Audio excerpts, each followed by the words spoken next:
নমস্কার বন্ধুরা, ভালো আছেন? আজ আবার আরেকটি নতুন ভিডিওতে সুস্বাগতম। আজ নিয়ে এসেছি ভুলেও প্লাস্টিকের কৌটোতে রাখবেন না এই 5 খাবার, অন্যথায় মারার রোগ বাসা বাঁধবে শরীরে। কি চলুন জেনে নাও। দুপুরে টিফিন, ফ্রিজে রাখা বেঁচে যাওয়া তরকারি কিংবা অফিসে নিয়ে যাওয়া স্যালাড সব কিছুরই শেষ ঠিকানা আজকাল সেই পুরনো প্লাস্টিকের বাস্ক। হালকা ভাঙে না, জল চুইয়ে পড়ে না, এইসব সুবিধার কারণে প্লাস্টিকের কৌটো যেন আমাদের রান্নাঘরে অবিচ্ছেদ্য অঙ্গ।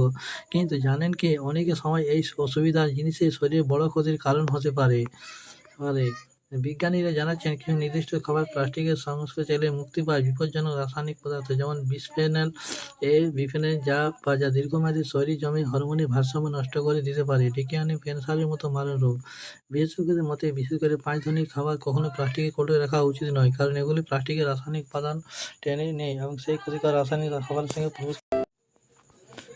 গরম তরকারি, রান্না গরম অবস্থায় প্লাস্টিকের কৌটো রাখলে বিপদ বাড়ে। গরমে প্লাস্টিকের অণুগুলি গলে রাসায়নিক পদার্থে মিশে যায় খাবারে। বিশেষত যেসব কৌটো মাইক্রোওয়েভ সেফ নয়, সেগুলি তেল বা মশলা থাকা খাবার রাখলেও বিপি এ নিঃসরণ আরও বেশি হয়, ফলে দীর্ঘমেয়াদ লিভার, হরমোন এবং প্রজনন ক্ষমতার উপর ক্ষতিকর প্রভাব পড়তে পারে। টক জাতীয় পদ, টমেটো, আচার, লেবু, দই বা ভিনিগার মেশানো খাবার প্লাস্টিকের জন্য সবচেয়ে বিপজ্জনক। টক জাতীয় উপাদান প্লাস্টিকের উপরিক স্তর ক্ষয় করে রাসায়নিক দ্রবণ তৈরি করে। টমেটো সস মেশানো পাস্তা বা লেবুর রস দেওয়া স্যালাড, তাই ফ্রিজে রাখার সময় স্টিল বা কাঁচের পাত্র নিরাপদের বিকল্প।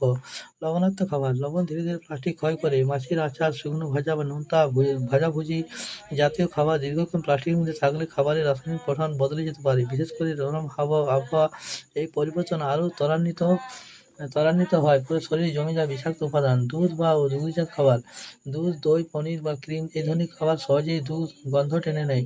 প্লাস্টিকের গন্ধ বা রাসায়নিক অণু শুষে নিতে পারে। দুধ বা ক্রিম গরম অবস্থায় প্লাস্টিক রাখলে তা দ্রুত নষ্ট হয়ে যায়। গবেষণায় দেখা গেছে, এই ধরনের খাবার শিশুদের শরীরে অ্যালার্জি বা হরমোনজনিত সমস্যা বাড়তে পারে।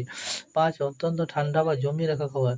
অনেকে ভাবেন প্লাস্টিকের কৌটো ফ্রিজে রাখলে সমস্যা নেই, কিন্তু সত্য হলো অধিকাংশ প্লাস্টিক ফ্রিজার ফ্রেন্ডলি নয়। খুব ঠান্ডায় রাখলে সেগুলি অনুকাঠিন্য হারায় এবং তাদের তৈরি হয় মাইক্রো ক্রেক, না অণুবৈজ্ঞানিক ভাঙন। সেখান থেকে খাবারে মিশে যায় ক্ষুদ্র প্লাস্টিক কণা। দীর্ঘদিন ফ্রিজে মাংস বা তরল খাবার রাখতে চাইলে তাই কাঁচ বা স্টিলের কন্টেনার রাখাই শ্রেষ্ঠ। বিশেষজ্ঞদের পরামর্শ, কাঁচ, স্টিল বা উচ্চমানের বিপিএ মুক্ত প্রপিলিন পাত্র ব্যবহার করুন। রান্না করা খাবার ঠান্ডা না হলে কখনো প্লাস্টিকের কৌটায় চালাবেন না।